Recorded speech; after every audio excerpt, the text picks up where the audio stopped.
I wouldn't look behind you, but there are some people watching us, and they look a little bit suspicious of what we're doing here. So we should probably try and finish this chapter and get a move on with study before they come over and hassle us. This probably might not have been the best place to stop and study, but let's get into it. Chapter 4.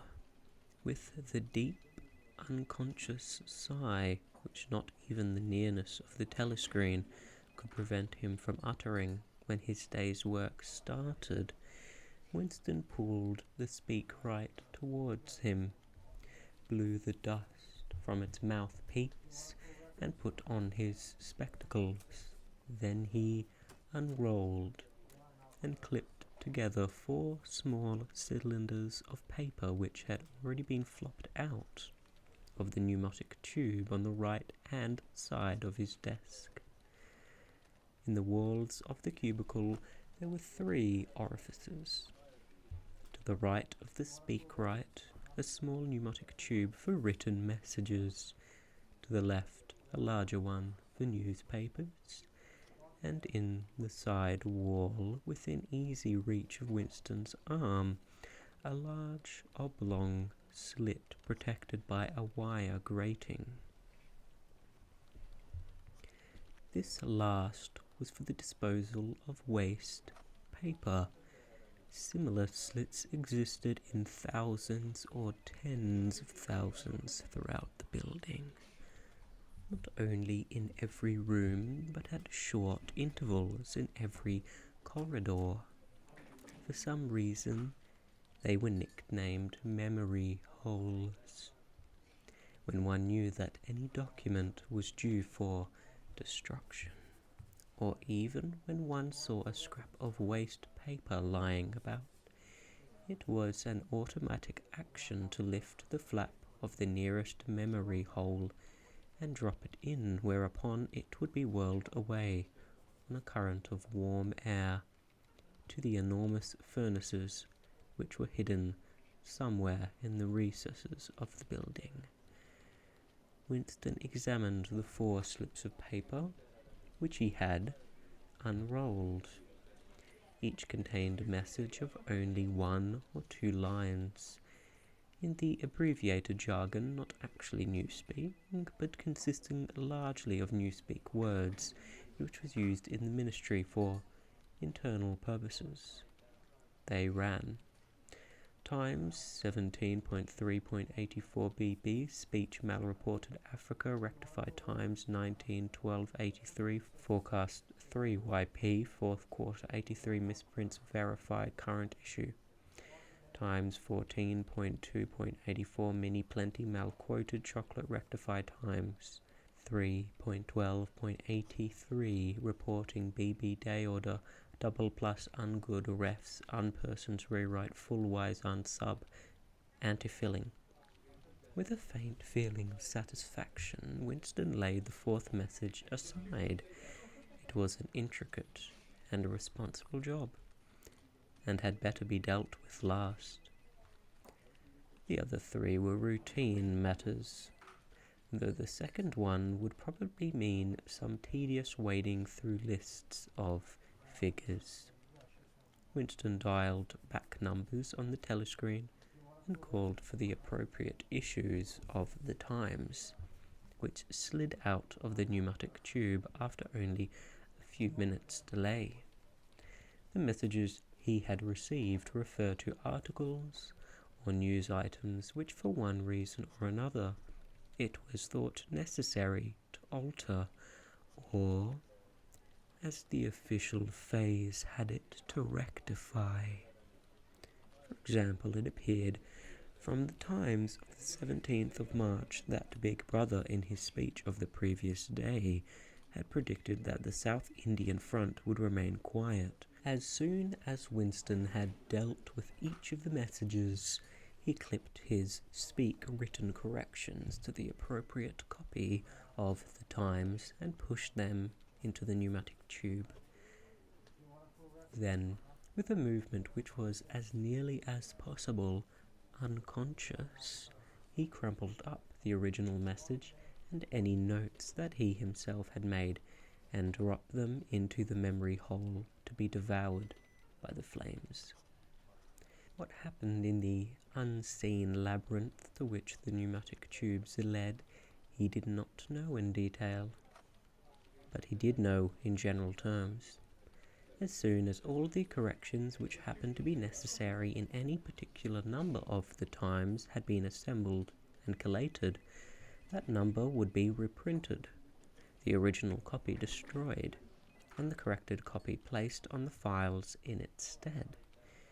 This process of continuous alteration was applied not only to newspapers, but to books, periodicals, pamphlets, posters, leaflets, films, soundtracks, cartoons, photographs, to every kind of literature or documentation which might conceivably hold any political or ideological significance.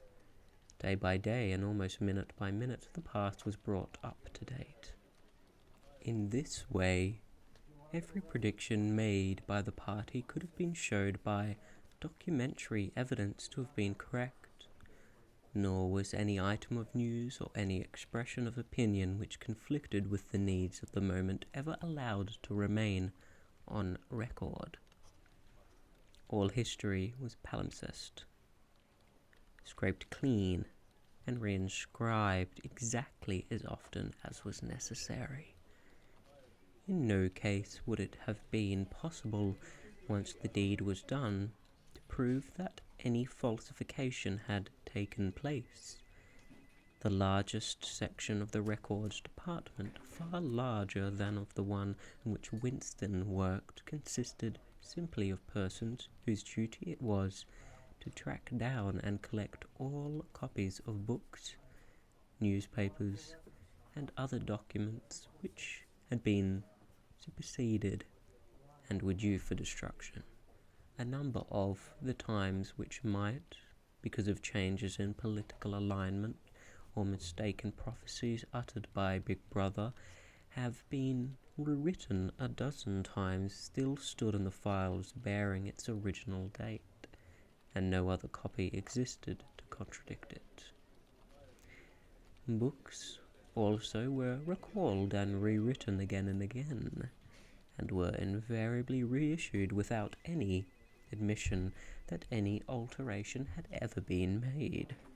Even the written instructions which Winston received, and which he invariably got rid of as soon as he had dealt with them, never stated or implied that any act of forgery was to be committed.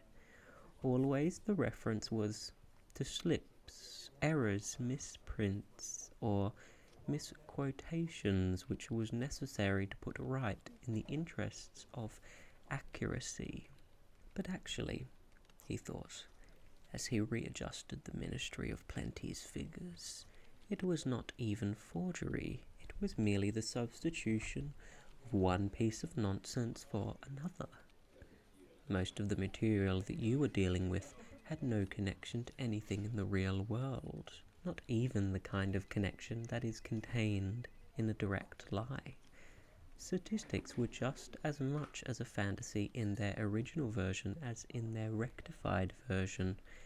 A great deal of the time you were expected to make them up out of your own head. For example, the Ministry of Plenty's forecast had estimated the output of boots for the quarter at 145 million pairs. The actual output was given at 62 millions. Winston, however, in rewriting the forecast, marked the figure down to 57 millions, so as to allow for the usual claim that the quota had been over-fulfilled. In any case, 62 millions was no nearer to the truth than 57 millions, or than 145 millions. Very likely no boots had been produced at all. Likelier still, nobody knew how many had been produced, but less cared. All one knew was that each quarter astronomical numbers of boots were produced on paper, while perhaps half the population of Oceania went barefoot. And so it was with every class of recorded fact, great or small. Everything faded away into a shadow world in which, finally, even the date of the year had become uncertain. Winston glanced across the hall. In the corresponding cubicle on the other side, a small, precise-looking, dark-chinned man named Tillotson was working steadily away with a folded newspaper on his knee, and his mouth very close to the mouthpiece of the speakwrite. He had the air of trying to keep what he was saying a secret between himself and the telescreen. He looked up, and his spectacles darted a hostile flash in Winston's direction. Winston hardly knew Tillotson, and had no idea what work he was employed on. People in the records department did not readily talk about their jobs. In the long windowless hall, with its double row of cubicles and its endless rustle of papers and hum of voices murmuring into speakwrites, there were quite a dozen people whom Winston did not even know by name, though he daily saw them hurrying to and fro in the corridors, or gesticulating in the 2 minutes hate.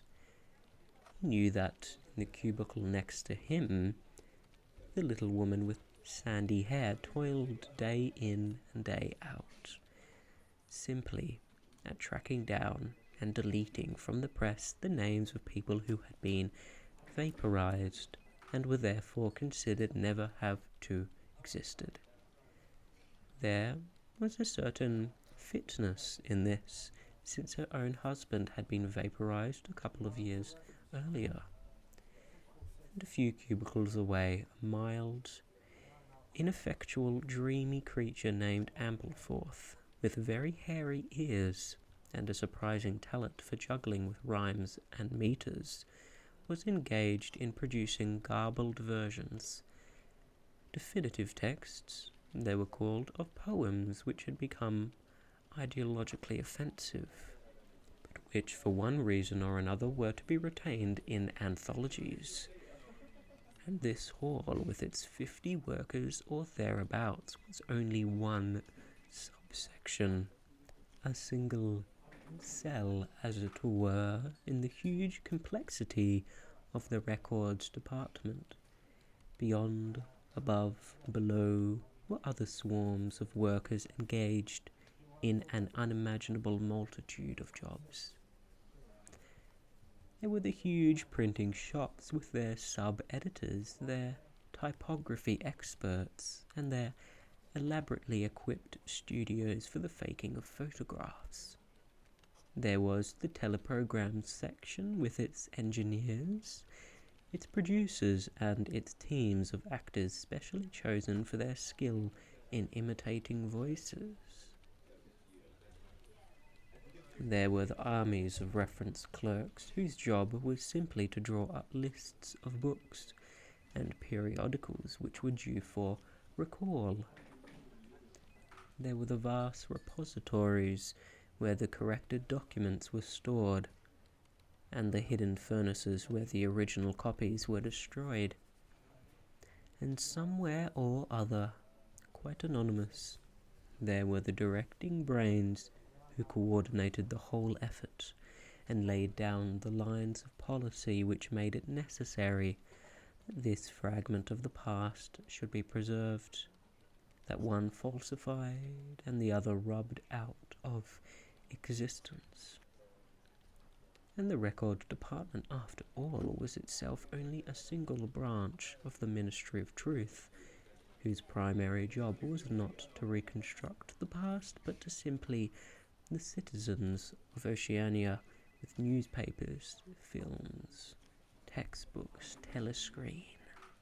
And the records department, after all, was itself only a single branch of the Ministry of Truth, whose primary job was not to reconstruct the past, but to simply supply the citizens of Oceania with newspapers, films, textbooks, telescreen programs, plays, novels, with every conceivable kind of information, instruction, or entertainment, from a statue to a slogan, from a lyric poem to a biological treatise, and from a child's spelling book to a newspeak dictionary. And the ministry had not only to supply multifarious needs of the party, but also to repeat the whole operation at a lower level for the benefit of the proletariat. There was a whole chain of separate departments dealing with proletarian literature, music, drama, and entertainment generally. Here were produced rubbishy newspapers containing almost nothing except sport, crime, and astrology, sensational 5-cent novelettes, films oozing with sex, and sentimental songs which composed entirely by mechanical means on a special kind of kaleidoscope known as a versificator. There was even a whole subsection, pornosec, it was called in newspeak, engaged in producing the lowest kind of pornography, which was sent out in sealed packets and which no party member, other than those who worked on it, were permitted to look at. 3 messages had slid out of the pneumatic tubes while Winston was working, but they were simple matters, and he had disposed of them before the 2 minutes' hate interrupted him. When the hate was over, he returned to his cubicle, took the newspeak dictionary from the shelf, pushed the speak right to one side, cleaned his spectacles, and settled down to his main job of the morning. Winston's greatest pleasure in life was in his work. Most of it was a tedious routine, but included in it there were also jobs so difficult and intricate that you could lose yourself in them as in the depths of a mathematical problem, delicate pieces of forgery, in which you had nothing to guide you except your knowledge of the principles of INSOC and your estimate of what the party wanted you to say. Winston was good at this type of thing. On occasion, he had even been entrusted with the rectification of the Times' leading articles, which were written entirely in newspeak. He unrolled the message that he had set aside earlier. It ran, Times 3/12/83, reporting BB day order double plus ungood refs unpersons rewrite full wise up sub anti-filling. In old speak or standard English, this might be rendered: the reporting of Big Brother's order for the day in the Times of December 3rd, 1983 is extremely unsatisfactory and makes references to non-existent persons. Rewrite it in full and submit your draft to higher authority before filing. Winston read through the offending article. Big Brother's order of the day, it seemed, had been chiefly devoted to praising the work of an organization known as the FFCC, which supplied cigarettes and other comforts to the sailors in the floating fortresses. A certain Comrade Withers, a prominent member of the inner party, had been singled out for special mention and awarded a decoration, the Order of Conspicuous Merit, 2nd class. 3 months later, FFCC had suddenly been dissolved with no reasons given.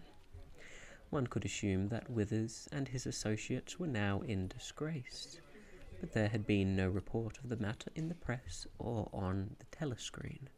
That was to be expected, since it was unusual for political offenders to be put on trial or even publicly denounced.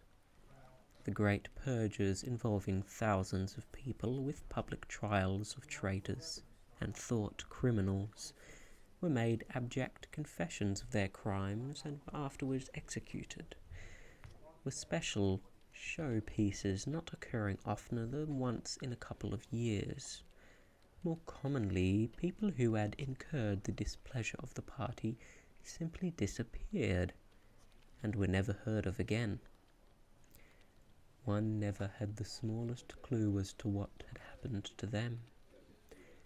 In some cases, they might not even be dead. Perhaps 30 people personally known to Winston, not counting his parents, had disappeared at one time or another. Winston stroked his nose gently with a paperclip. In the cubicle across the way, Comrade Tittleson was still crouching secretively over his speakwrite. He raised his head for a moment, again hostile, spectacled flash. Winston wondered whether Comrade Tillotson was engaged on the same job as himself. It was perfectly possible. So tricky a piece of work would never be entrusted to a single person. On the other hand, to turn it over to a committee would be to admit openly that an act of fabrication was taking place.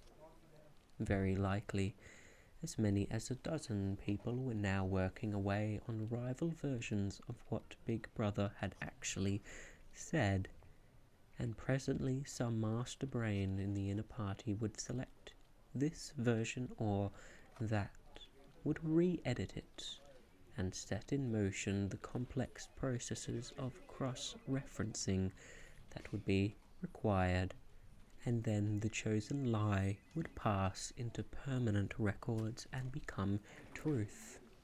Winston did not know why Withers had been disgraced. Perhaps it was for corruption or incompetence. Perhaps Big Brother was merely getting rid of a too popular subordinate.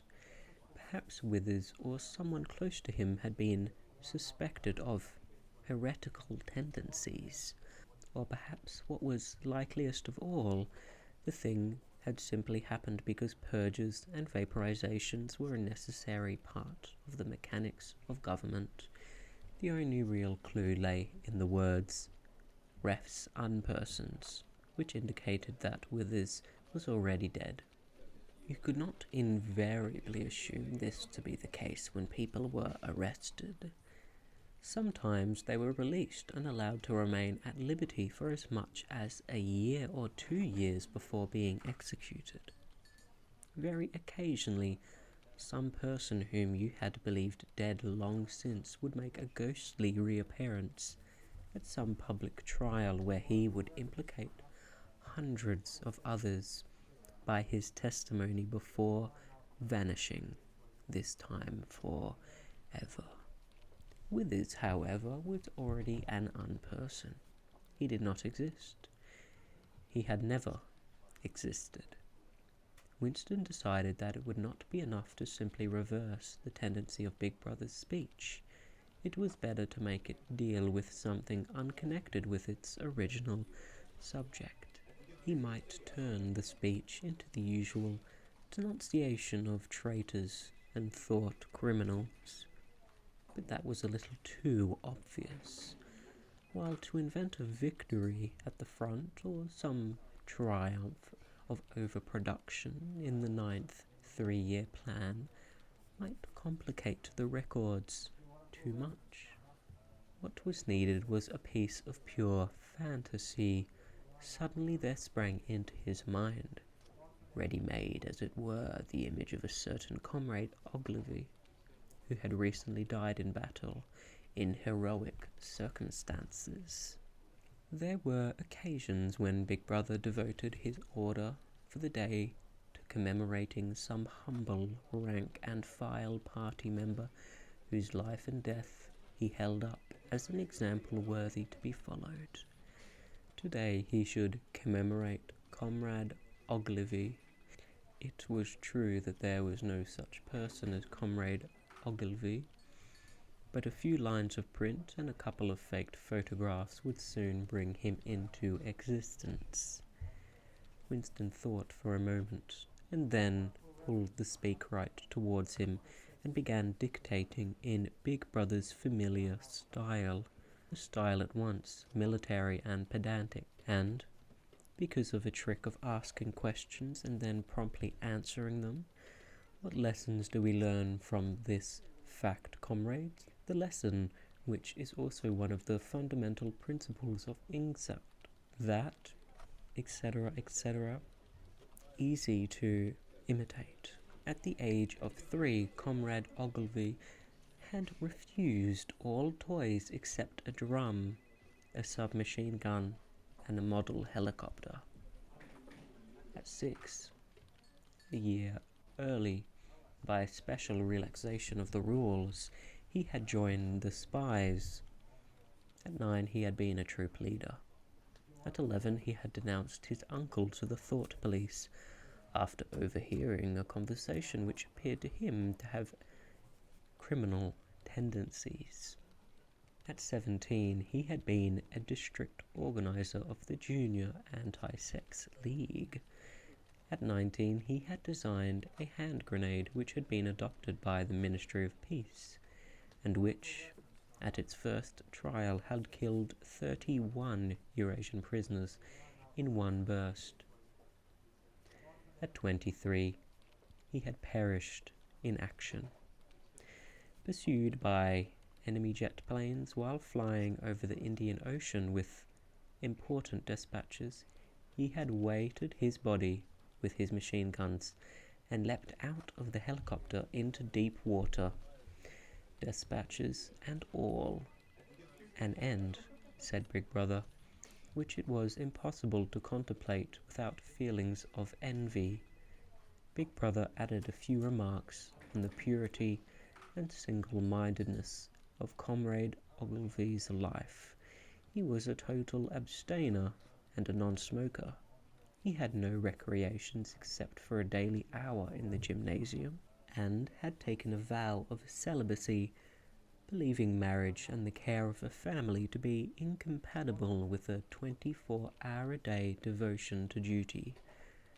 He had no subjects of conversation except the principles of Ingsoc, and no aim in life except the defeat of the Eurasian enemy and the hunting down of spies, saboteurs, thought criminals, and traitors generally. Winston debated with himself whether to award Comrade Ogilvy the Order of Conspicuous Merit. In the end, he decided against it because of the unnecessary cross-referencing that it would entail. Once again, he glanced at his rival in the opposite cubicle. Something seemed to tell him with certainty that Tillotson was busy on the same job as himself. There was no way of knowing whose job would finally be adopted, but he felt a profound conviction that it would be his own. Comrade Ogilvy, unimagined an hour ago, was now a fact. It struck him as curious that you could create dead men, but not living ones. Comrade Ogilvy, who had never existed in the present, now existed in the past. And when, once the act of forgery was forgotten, he would exist just as authentically and upon the same evidence as Charlemagne or Julius Caesar. And that is the end of chapter 4. We should really move out of this area now, but that was a very interesting chapter. But let's go.